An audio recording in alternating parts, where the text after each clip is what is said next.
Hello, everyone. My name is Gwendolyn Bork, and I am the president of Focus for our community unity and support. We are the Lancaster Depew Addiction Prevention Coalition.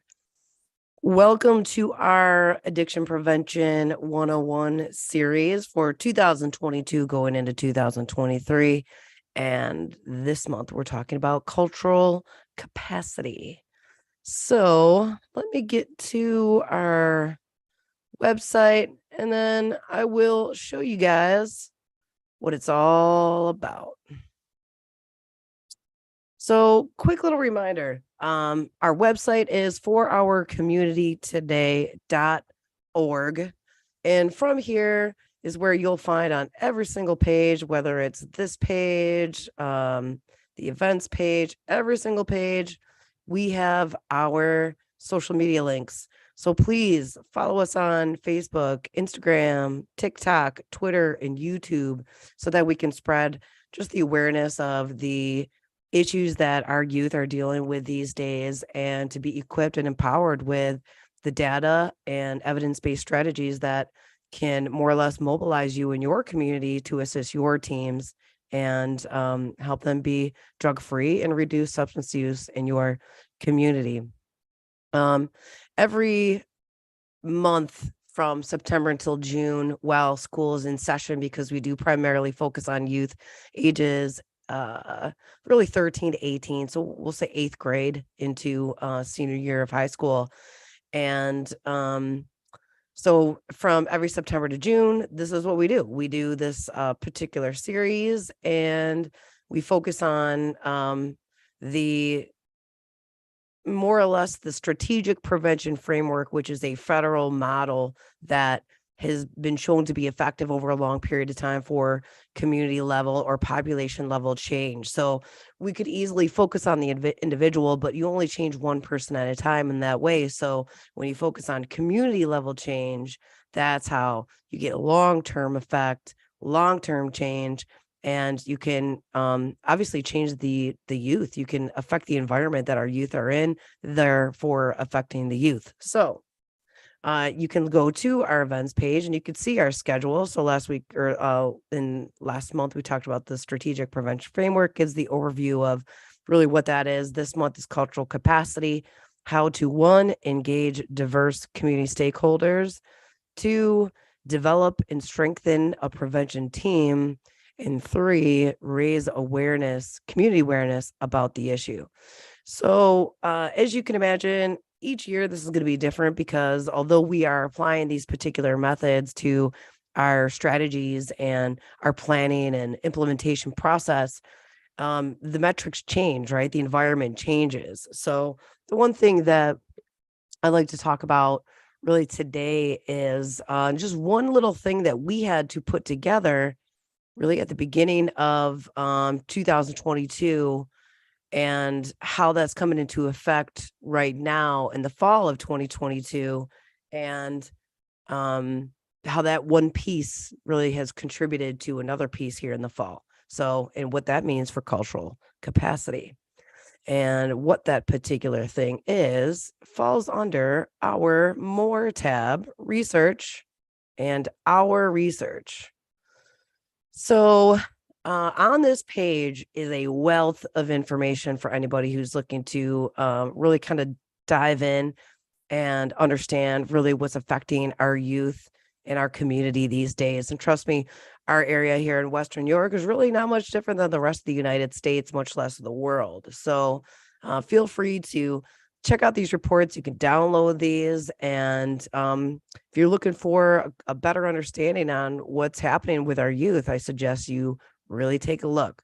So the overview of, and again, we did this in the spring, but the report wasn't more or less finalized until June of 2022. In this particular report, what it did is we combined focus group data and key informant data into one report. So we needed youth from one school, Lancaster High School, that we work with, and we needed youth from within Depew High School, another high school. So two different demographics, right? Two different school districts. We wanted a diverse set of kids that, could more or less speak into the issues that, we were potentially trying to find out the root cause to, so that we can be effective in our planning and our implementation strategies. And we also had key people that were around these youth, teachers, social workers, guidance counselors, within each school district that could speak into what they saw throughout this particular set of time. And what we did is we really focused on what happened in the midst of COVID, like right when COVID shut down the school districts, and what the students went through on an emotional, mental, physical, and, as you can imagine, substance use level. And then, what that looked like, present tense, that, hey, we were ripped out of school, then we were hybrid, now we're back, and then we were back with masks, now we're not back with masks. We could potentially shut down at any time. So there was that. And then we asked them questions related to, again, the same questions: mental, emotional, physical health, as well as substance use and related issues. And then what that looks like in the future, right? How does this whole experience that they went through maybe affect all those components, their holistic health and substance use over the past 30-day usage in the future. So as you can imagine, we had some amazing key findings, and all this stuff, just so you know, has to go through it's not just, you could just ask them a bunch of questions. Every question can't be leading. We can't give them any information. I work with an evaluator, someone who has a PhD in statistics. This person understands this process. And we have follow-up questions, again, that do not give away or mislead or try to draw out any particular kind of information. So it's very precise how this is done. And we found out some amazing things, right? Like how COVID-19 radically changed the life for Depew Lancaster youth, how students are feeling high levels of anxiety and stress due to the rapid changes in society. Our third theme is that the students and the key informant interview saw that there's a need for community-wide education on the effects of COVID-19 on the youth. And the last theme was that regardless of COVID-19, there's a need for youth supports across all segments of the Lancaster Depew community. And the last section, from the executive summary to the findings to, recommendations, was more or less like connecting findings to action. So as you can imagine, if we're talking about cultural capacity, which again goes back to defining our culture changed with COVID, the incoming effects of COVID.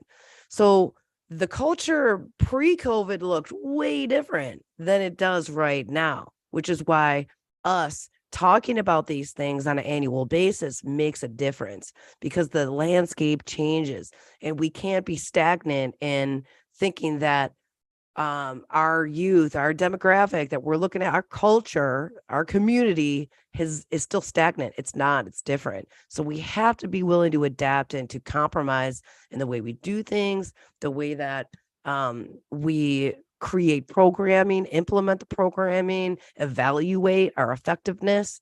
So all these things, right? We have these key findings. Okay.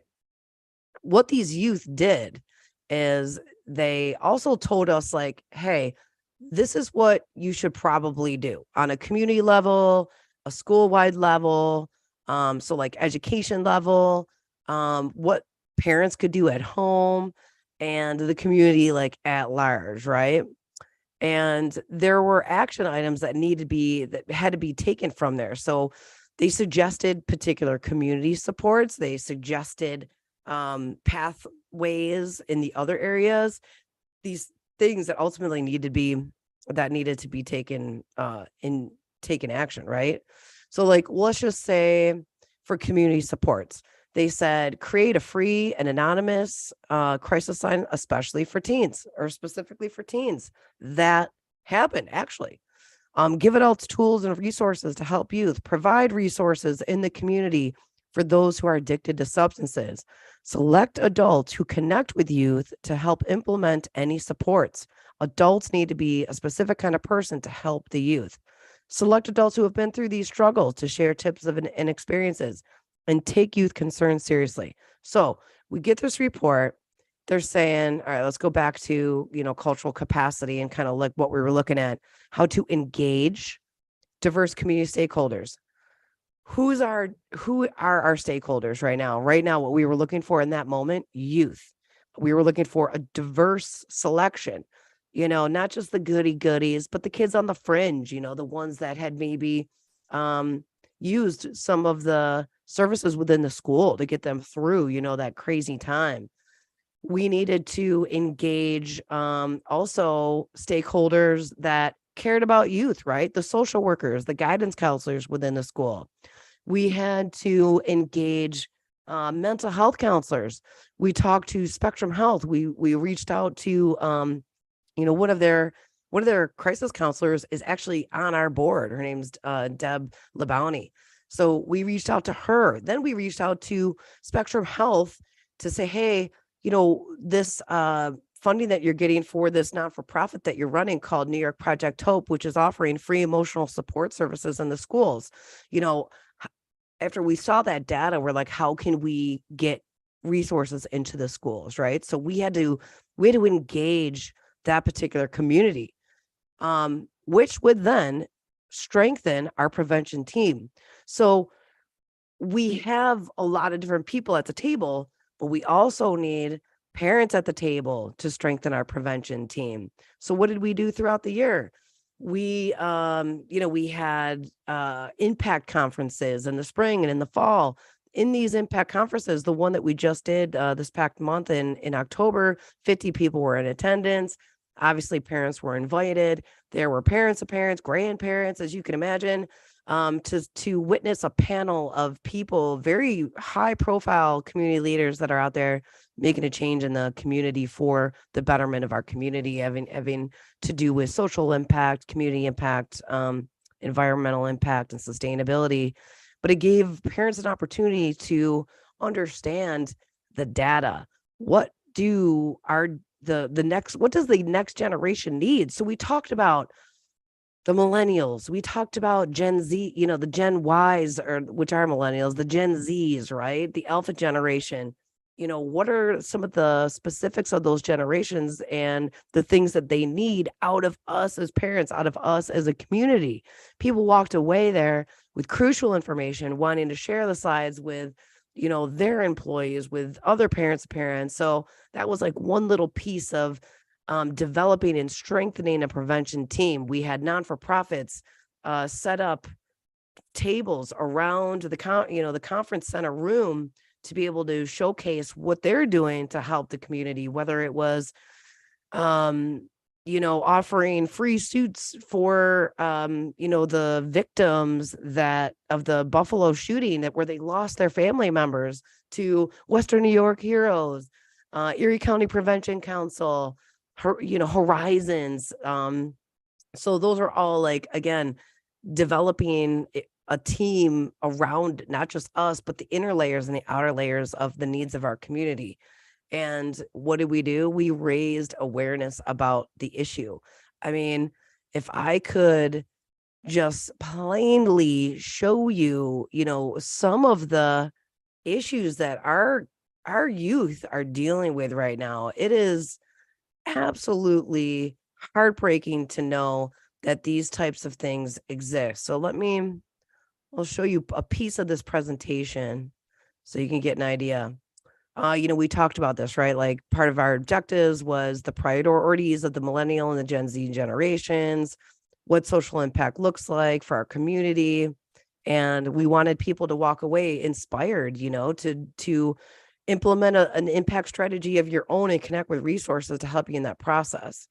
So let's see. These are some of the specs that we collected in our last set of data, in that we extracted to more or less create our next line of questioning, which prepared us for the focus groups and the key informant interviews that we conducted in the spring of 2022. And these were the heartbreaking statistics that we saw. Now, this is up-to-date, accurate information that is checked multiple times for consistency, or otherwise it gets booted from the survey. 54% of youth reported that there aren't any adults in the neighborhood to talk to about something important. 40% of parents rarely or never tell their kids when they are proud of something good that they've done. 58% of youth reported there's no one in their neighborhood that said that they were proud of them when they did something good. So 40% of parents and almost 60% of the youth said that, nobody in their neighborhood even recognizes them. They said that 35% of their parents rarely or never notice when they do something good and tell them about it. 27% of youth reported that they sometimes think life is not worth it. 38% of youth reported they are no good at all. 24% of youth think they're a failure. And the last one is that 36% reported that they have been sad or depressed most of the time. I mean, come on. A quarter of our youth think that they're a failure. 35% of our kids' parents rarely or never notice when their kids do something good and tell them about it. I mean, we have to do better, people. Like, we really, really do. It is crucial at this point in time when we're talking about cultural capacity, understanding the culture. Culture comes from so many things like values and upbringing and religion and society and all that stuff. It's so many different ideas and idealisms that come together to create one big unit. Our culture has changed. The American society has changed. Our youth are they're they are the casualties that we now see on the sidelines, in the trenches, trying to dig themselves out to engage into what life could be for them. But it's a war that they are constantly struggling to overcome. So, back to the whole, cultural capacity and what that really looks like. We're going to get into assessment next, right? But you have to engage a plethora of people to understand your community, right? The ones in poverty, the high level socioeconomic empires, the teachers, the educators, the non-for-profits that are out there that see what's going on, that understand deep level issues. We have to engage everyone in order to be and for the youth, we need all youth. We need the ones at the top, the high level achievers. We need the ones that have struggled throughout this time.